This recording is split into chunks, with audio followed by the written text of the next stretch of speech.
Donald Trump's recent appearance at the National Association of Black Journalists, NABJ conference was marked by significant controversy and tension.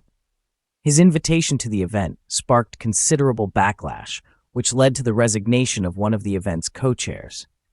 This reaction underscores the polarized atmosphere surrounding Trump's participation and highlights the sensitive nature of his presence at such a forum. The decision to invite Donald Trump was contentious from the outset. The NABJ conference, a prominent gathering of journalists, particularly those of African descent, faced criticism for hosting a figure whose rhetoric has often been viewed as inflammatory or divisive. This controversy led to the resignation of a co-chair, indicating that the decision was highly divisive among the organization's leadership and membership.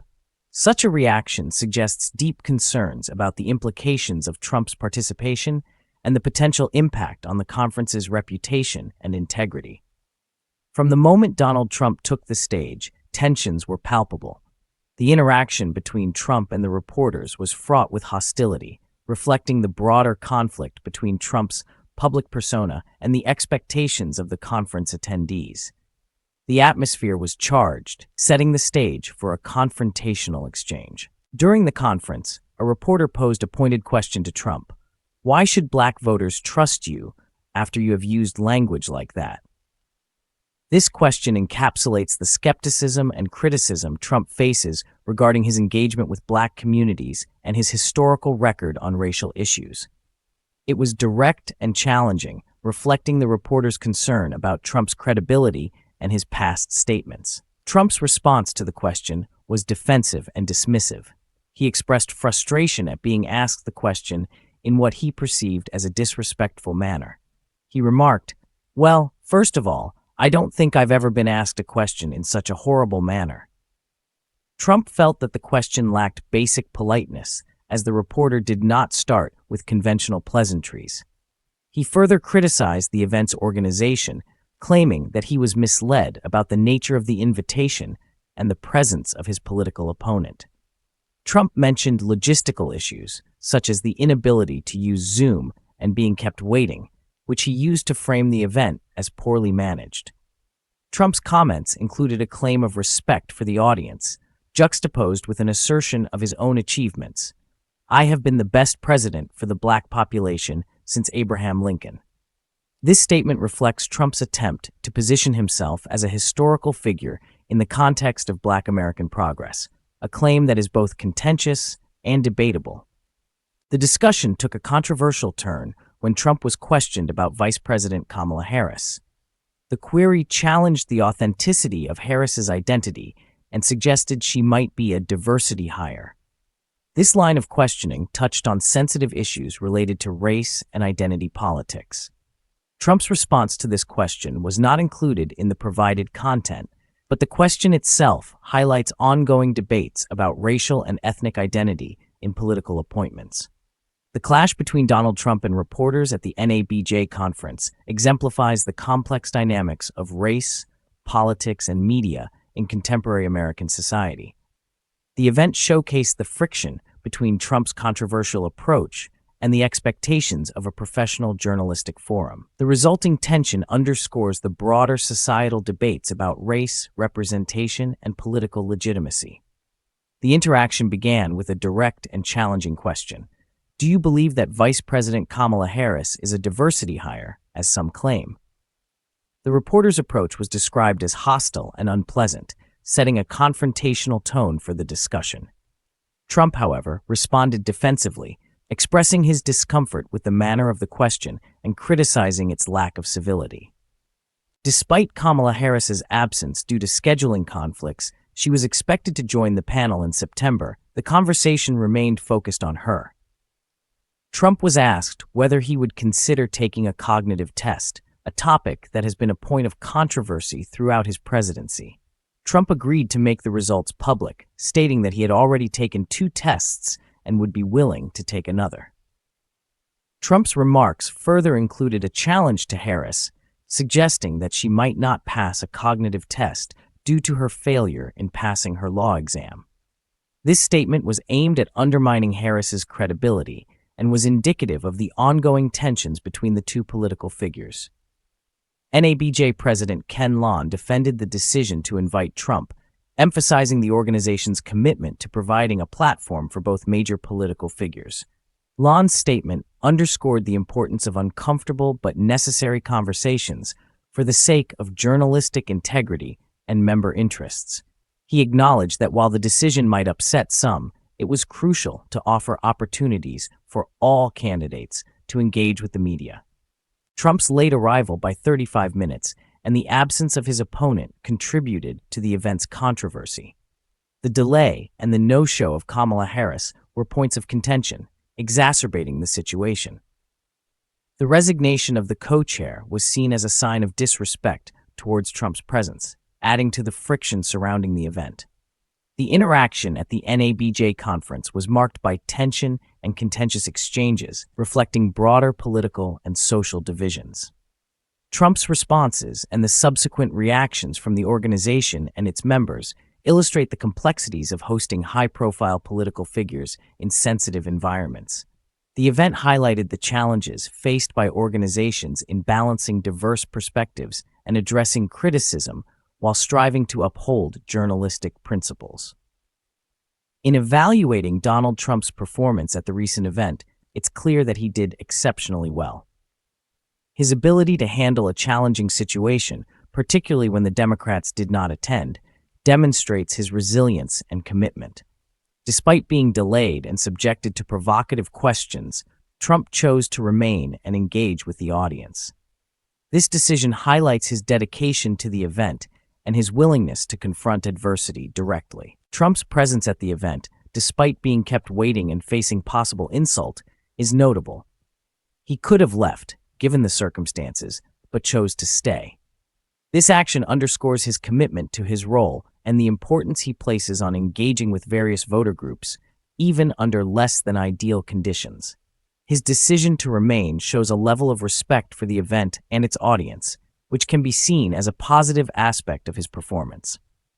During the event, the media seemed to be attempting to provoke Trump into reacting negatively. This was evident as the focus quickly shifted to creating sound bites for the Democrats rather than engaging in substantive discussion. Trump's ability to call out this tactic and maintain his composure in the face of such provocation was a key moment. The audience's reaction, listening intently, and even shouting out in support, indicates that Trump's message resonated with them, regardless of the media's attempt to shift the narrative. The discrepancy between the media narrative and the actual sentiment of the audience is significant. The media's portrayal of the event did not align with the reactions of the American people present at the event. This divergence suggests that the media's focus on provoking negative reactions may not fully capture the public's perception of Trump's performance. Trump's willingness to visit areas like the South Bronx and Harlem, where other Republican candidates have been hesitant to go, is commendable. His efforts to engage with communities that are often overlooked by Republican candidates reflect his strategic approach to expanding his appeal and reaching out to diverse voter bases. This approach demonstrates his recognition of the need to connect with various demographic groups. The Republican Party's goal is not necessarily to win a majority of the black vote, but to improve its standing compared to previous elections. The party's efforts to increase their share of the black vote, even if it does not reach a majority, are a strategic move. The numbers show that Biden's support among black voters has declined from 91% in 2020 to around 73%. This shift indicates an opportunity for Republicans to make inroads and improve their electoral prospects. The reality is that encountering difficult and adversarial questions is almost inevitable in high-stakes public engagements, so it's crucial to be well prepared to handle them effectively. Reflecting on my own experience, I once worked for a manager who had an unwavering policy against tardiness, and while it might have seemed stringent, I understand why he held firm on this matter. Similarly, I question the extent of video content consumption today, given the decline in traditional television viewership. Content is now dissected and repackaged in myriad ways, but what remains significant is the act of taking a principled stand. Regarding the situation with Kamala Harris, it's clear that she made a choice to forgo a specific event, opting instead to attend Lee's funeral and another sorority function. While this decision is understandable, especially in light of her current commitments, it's puzzling why there isn't more media pressure for her to address pressing issues through a press conference. This absence of scrutiny contrasts sharply with the demands placed on others and suggests a disparity in the level of accountability expected from different public figures. Had she attended the event in question, she likely would have faced challenging questions that could have been difficult to navigate. Additionally, Harold, it is noteworthy that Donald Trump enjoys a level of support among Black voters that surpasses any previous Republican presidential candidate. This raises important questions about the future trajectory of this support. Will Kamala Harris manage to shift some of this support away from Trump, or will his current level of backing remain intact?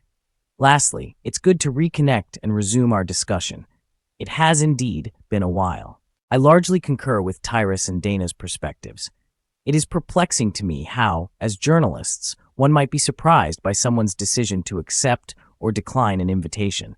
Acceptance of an invitation does not necessarily imply personal endorsement, but it does underscore the role of journalists as impartial questioners, distinct from other professional groups. As Ken or Leon pointed out, our role entails the uncomfortable but essential task of posing challenging questions. If you're a journalist who has extended an invitation to someone for an interview, it's inappropriate to resign from the organization simply because the person you least agree with accepts the invitation, while the person you support declines. Additionally, you can't dictate the timing or nature of an interview. Although I have never run for president, I have campaigned for the Senate and faced interviews from groups of journalists who didn't share my views and might have been somewhat confrontational. I never started by complaining about their lack of cordiality or how they greeted me. In my opinion, he missed a key opportunity in this instance. While I respect Tyrus's perspective, I would have approached it differently. I would have focused on detailing my accomplishments and contributions to Black voters and the Black community. Questioning Kamala Harris's identity or legitimacy was, in my view, a misstep. I fully support the notion that appearing at such events is crucial, but Dana raised a valid point. The objective in political engagements is to attract more voters. I'm interested in knowing whether his team genuinely believed that his appearance was effective in achieving this objective. Despite being scheduled for an hour, he was withdrawn after only 35 minutes. Did they actually believe he won over new voters, or did the appearance simply energize his existing base? In his previous election, he garnered approximately 9% of the African American vote. It's evident he is making a deliberate effort to appeal more strongly to Black voters, aiming to increase that percentage. However, I question whether this strategy was the most effective approach. If I were advising him, I would be scrutinizing whether we executed this plan correctly. While I appreciate his willingness to engage and participate, I'm not convinced that the strategy produced the intended outcomes. Jess, he certainly dominated the news cycle. Over the past week and a half, KL had captured significant attention, but he managed to reclaim the spotlight and redirect it to his campaign. This was a bold move. Regardless of race, people view him as someone who is straightforward, authentic, and fearless. He confronts challenges head-on and treats everyone with equal respect. It doesn't matter if the questioner is a Black woman. If disrespected, he responds in kind. It was a Megyn Kelly moment, and we appreciate Megyn. When faced with a tough question, he tackled it head-on, which is what people want to see. If you support Donald Trump and watch that, you're likely feeling more confident now. This was a significant moment for the campaign, a notable confrontation in the summer, and he handled it with class. It could have been much more contentious, but he managed it well. If you go into situations and say, "Oh, maybe I'm sorry," where has that gotten us? We've been so politically correct in recent years that we're afraid to offend anyone, including illegal aliens. We don't even call them illegal aliens anymore. We're cautious about offending Germany and China. What has that approach achieved? We need a leader who stands up for what he believes in. We're tired of these indecisive politicians. The audience includes a lot of black men, white men, and women. They may not feel entirely comfortable, but they respect his position. As for Kamala Harris, most of us wouldn't have gone into a discussion about her background like that. Who is Kamala Harris? Is she Indian? Well, she's also Jamaican. It's not something I would have done. But he went in there and peeled back the curtain. Early in her career, she identified as South Asian, which might have been effective in California. Now, she is considered an African-American woman. However, technically, she is not African-American because she has a Jamaican father. I don't personally distinguish between these details, but perhaps others do. Barack Obama, who is of mixed race, publicly identifies as black. It's important to recognize that individuals with mixed racial backgrounds may choose to identify differently depending on various contexts and personal experiences, and this variability is entirely valid. The connection to Donald Trump and the black community is less clear. However, it's evident that Trump has managed to capture significant attention and generate extensive discussion. While the exact reception within the black community remains uncertain, it is apparent that Trump's actions and statements will be a focal point of conversation for an extended period. His impact on current discourse is undeniable. To stay informed about our latest interviews and in-depth analysis, we encourage you to subscribe YouTube channel. On Wednesday, former President Donald Trump had a heated exchange with an ABC News correspondent during a convention of black journalists. Trump criticized the correspondent's questioning as disgraceful after she asked him why black voters should consider giving him another term in office. The session, led by ABC News' Rachel Scott, began with Scott referencing several controversial moments from Trump's past, including his promotion of the birther conspiracy theory about former President Obama, his statements telling certain Democratic lawmakers to go back to their countries of origin, and his meeting with a white supremacist at Mar-a-Lago. In response to Scott's direct question, "Why should black voters trust you?" Trump expressed his discontent with the way the question was posed. "I don't think I've ever been asked a question in such a horrible manner," Trump remarked. He continued, "This was the first question. You didn't even start with a greeting like hello or how are you?" Trump also criticized ABC News, labeling the network as fake news and terrible, and expressed his disappointment in being questioned in what he perceived to be an unfair manner. He defended his record, stating, "I came here in good spirit. I love the black population of this country, and I've done so much for it." The event commenced over an hour later than scheduled, a delay that Donald Trump and his team attributed to technical difficulties at the convention. Trump also expressed dissatisfaction with the fact that Vice President Kamala Harris, his likely opponent in the upcoming election, was not present at the National Association of Black Journalists, NABJ, convention. According to NABJ leadership, they are in the process of coordinating with Harris's team to arrange a virtual or in-person interview for September. However, they were unable to secure her attendance for this week's event. Trump criticized the situation, describing a question posed to him as very nasty. He remarked, "For you to start off a question and answer period, especially when you're 35 minutes late, in such a hostile manner, I think it's a disgrace." During the NABJ conference, Trump participated in an interview moderated by a panel of journalists: Rachel Scott from ABC, Katia Goba from Semaphore, and Harris Faulkner from Fox News. Trump's appearance at the event drew criticism from several black journalists. They questioned the decision of the NABJ to invite Trump, citing his previous attacks on the press and journalists of color. Despite this backlash, event organizers defended their choice to include Trump, emphasizing the importance of engaging with a prominent presidential candidate. In a recent appearance before the National Association of Black Journalists in Chicago, Donald Trump made controversial remarks questioning Kamala Harris's racial identity, leading to a tense atmosphere. The former Republican president asserted that Harris, the first black and Asian American vice president, had previously only emphasized her Indian heritage. "I didn't know she was black until a number of years ago when she happened to turn black, and now she wants to be known as black. So I don't know. Is she Indian or is she black?" Trump remarked during the group's annual convention. Kamala Harris, during her undergraduate years, attended Howard University, a leading historically black college, and became a member of the historically black sorority Alpha Kappa Alpha. As a U.S. Senator, she was part of the Congressional Black Caucus, advocating for legislation focused on enhancing voting rights and police reform.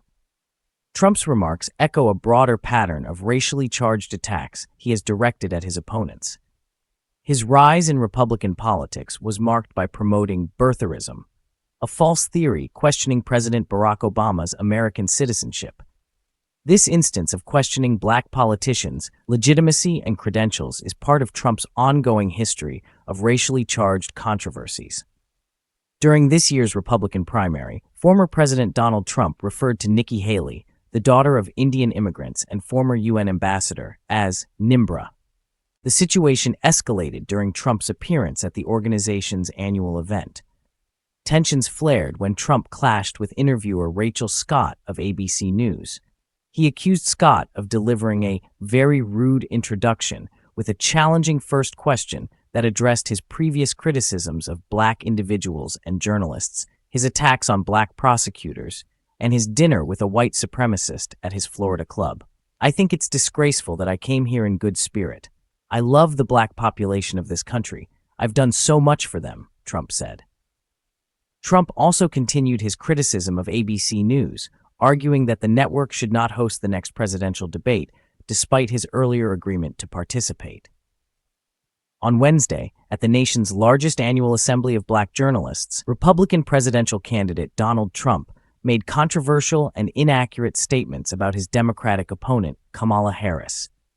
Trump asserted that Harris had previously minimized her black heritage, a claim that was met with skepticism and disapproval from the approximately 1,000 attendees present. Trump's remarks included, "She was always of Indian heritage, and she was only promoting Indian heritage. I didn't know she was black until a few years ago, when she suddenly turned black, and now she wants to be identified as black." His comments, which drew some derisive reactions from the audience, continued with, "So, is she Indian or is she black? I respect either identity, but she clearly doesn't, because she was Indian all along and then suddenly decided to embrace being black." Kamala Harris, who has both Indian and Jamaican ancestry, has consistently identified as both black and Asian. She made history as the first black and Asian American vice president in U.S. history, reflecting her dual heritage. In response to Trump's remarks, Harris spoke to members of Sigma Gamma Rho, a historically black sorority in Houston. She characterized Trump's comments as another example of the divisiveness and disrespect that marked his previous presidency. Harris emphasized, "The American people deserve better." Since launching her White House campaign earlier this month, Harris has been subjected to a barrage of sexist and racist attacks online, including questioning her racial identity from some far-right commentators. While Republican leaders have advised their members to focus on policy rather than personal attacks, Trump has persisted in using personal insults against Harris. Despite calls for a more measured approach, Trump has maintained his combative stance, declaring at a recent rally, "I'm not going to be nice." The interview at the National Association of Black Journalists convention in Chicago began with notable tension. Rachel Scott, an ABC News reporter and one of the 3 black women moderators, opened the discussion by confronting Donald Trump with a series of his past racist remarks. She questioned him directly about why black voters should support him given his controversial history. Trump responded with indignation, labeling Scott's question as horrible, hostile, and a disgrace. He further criticized ABC News, referring to it as a fake network. His defensive reaction underscored the fraught nature of the exchange. In an attempt to assert his accomplishments, Trump claimed, "I have been the best president for the black population since Abraham Lincoln." This boast was met with audible disapproval from the audience, highlighting the skepticism and dissatisfaction with his self-assessment. Trump reiterated a controversial point from a presidential debate in June, where he suggested that migrants crossing the U.S. southern border would be taking away black jobs. This term, black jobs, has been criticized by some black leaders for its insensitive connotation.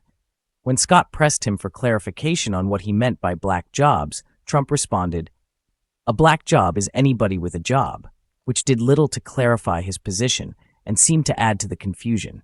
Additionally, Trump avoided directly addressing whether Kamala Harris was appointed as a DEI hire, diversity, equity, and inclusion, a claim made by some of his Republican counterparts.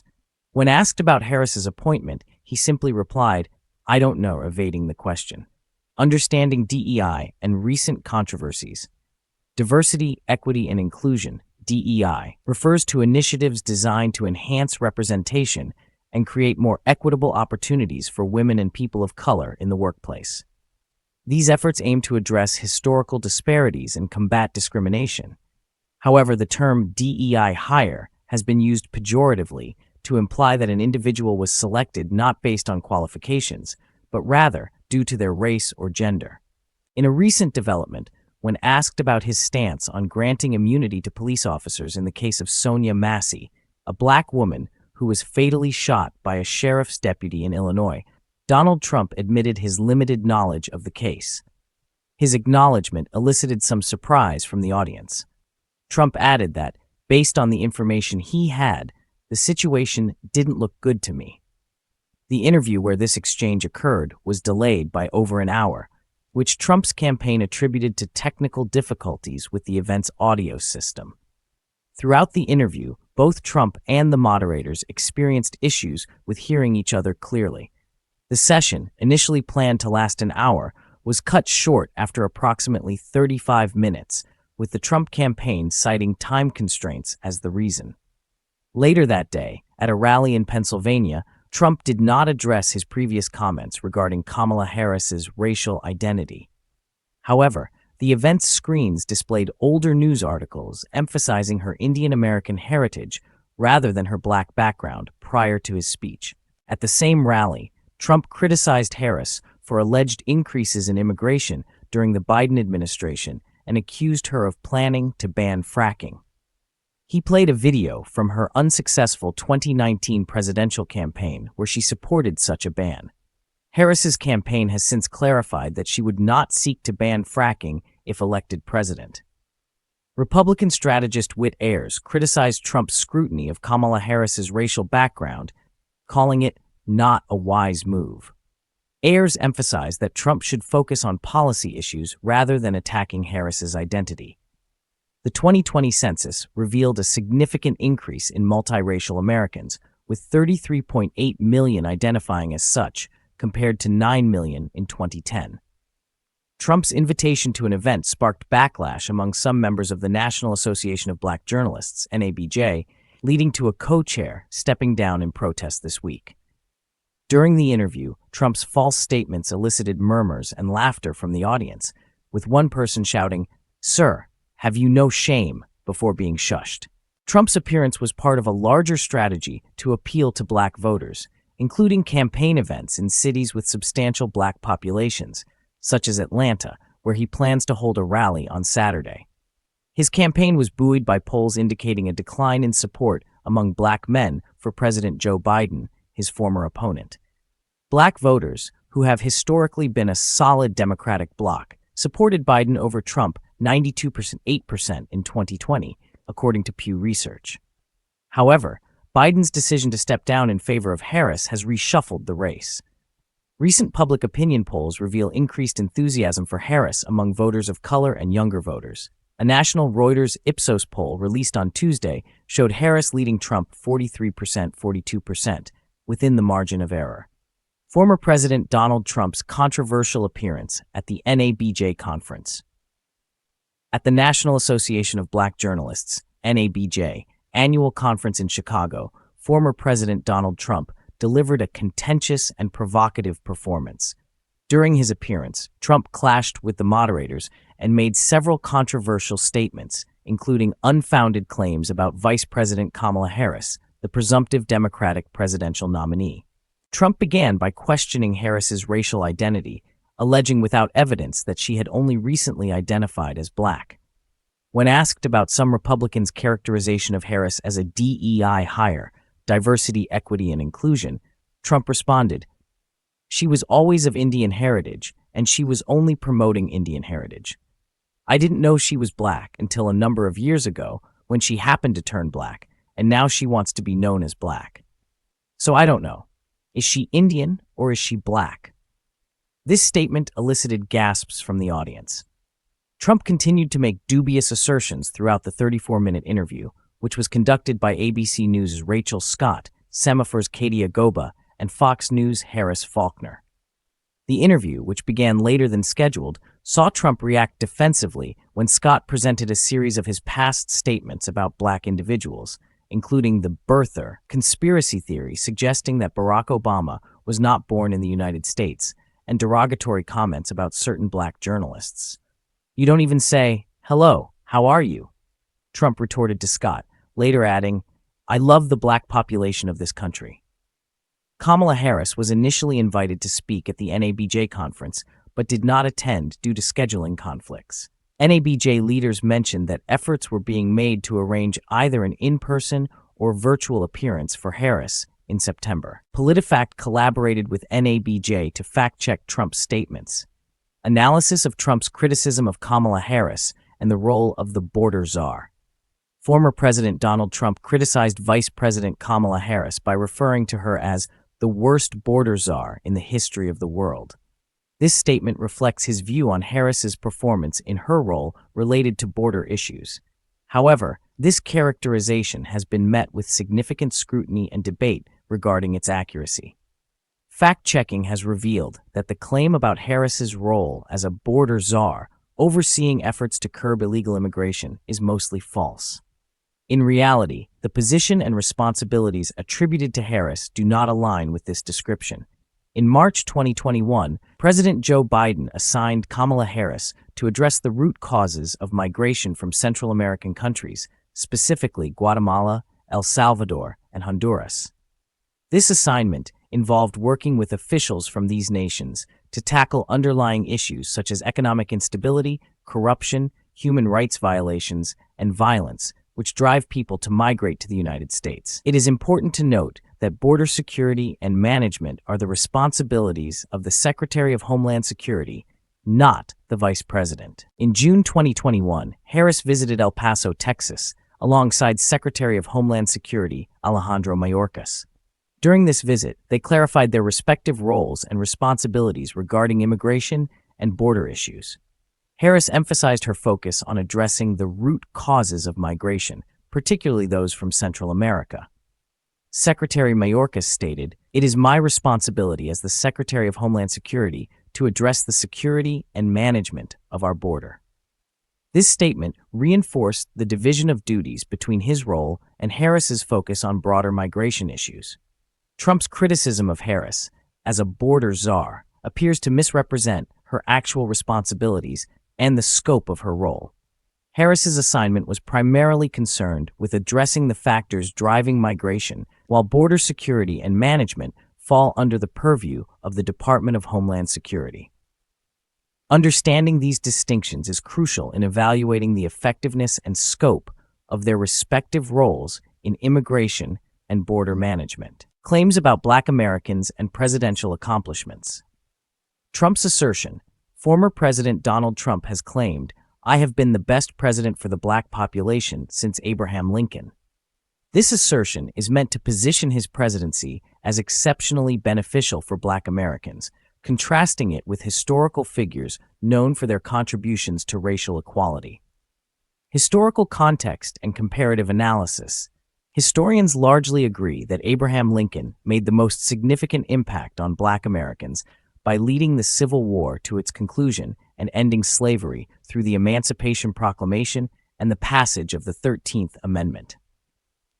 His efforts are often considered the pinnacle of presidential achievement in advancing the rights of Black Americans. Another recent president noted for his substantial contributions to racial equality is Lyndon B. Johnson. According to H.W. Brands, a historian at the University of Texas, Johnson's legislative accomplishments were monumental. These include the Civil Rights Act of 1964, the Voting Rights Act of 1965, and the Fair Housing Act of 1968. Johnson's ability to push these landmark laws through Congress was a result of his extensive legislative experience and personal persuasion, which far exceeded the legislative achievements of Trump. according to historians. Notably, although Johnson was a Democrat, Republican support was crucial for the passage of his agenda. Harry Truman also made notable strides in racial equality by initiating the desegregation of the U.S. military, demonstrating an early commitment to addressing racial issues within federal institutions. Economic metrics during Trump and Biden presidencies. In a comprehensive analysis conducted in June, which examined various economic indicators excluding the pandemic period, it was found that Black Americans experienced historical-level economic improvements during Trump's presidency. However, these metrics showed even greater progress under President Joe Biden's administration. It is important to note that presidential influence on economic outcomes is complex, and attributing successes solely to one administration is challenging. Trump's claims regarding HBCU funding. Trump asserted historically Black colleges and universities were out of money. They were stone-cold broke, and I saved them, and I gave them long-term financing, and nobody else was doing it. This claim refers to his administration's efforts to secure funding for HBCUs through the Future Act, signed in 2019. The legislation extended the STEM funding provisions from the College Cost Reduction and Access Act of 2007, originally established under President George W.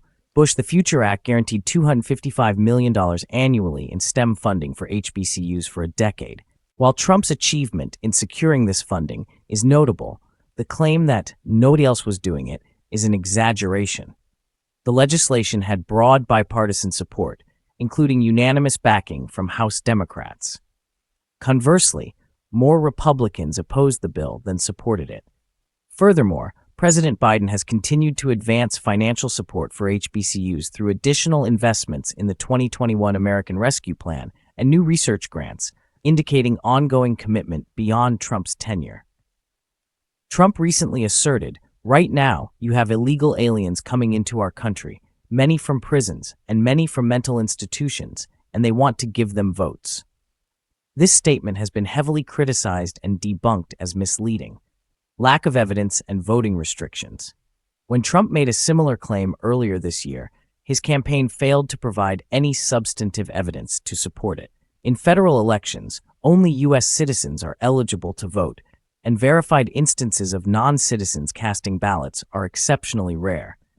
Additionally, immigrants who arrive now and later become U.S. citizens will not be able to vote in this election cycle due to the extended duration of the naturalization process. While some local jurisdictions permit non-citizens to vote in specific local elections, such as school board elections, they do not extend this right to state or federal elections.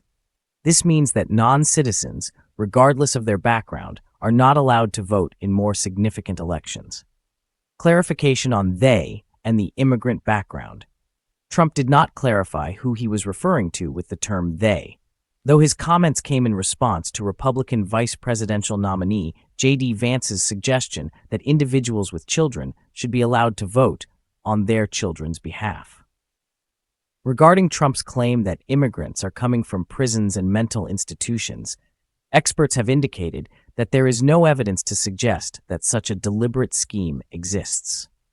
Earlier this year, when Trump claimed that President Biden was allowing millions of immigrants from jails and mental institutions into the country, it was rated as "pants on fire" by fact-checkers. Data on non-citizen arrests. According to federal data from fiscal years 2021 to 2024, immigration officials arrested approximately 103,700 non-citizens with criminal convictions, whether from the U.S. or abroad. This figure represents individuals apprehended at and between ports of entry. However, this data does not imply that these individuals were all granted entry into the U.S. It is also important to note that the term non-citizens encompasses individuals who may hold legal immigration status in the U.S. but are not U.S. citizens. The distinction is crucial as it affects how claims about non-citizens are interpreted and understood.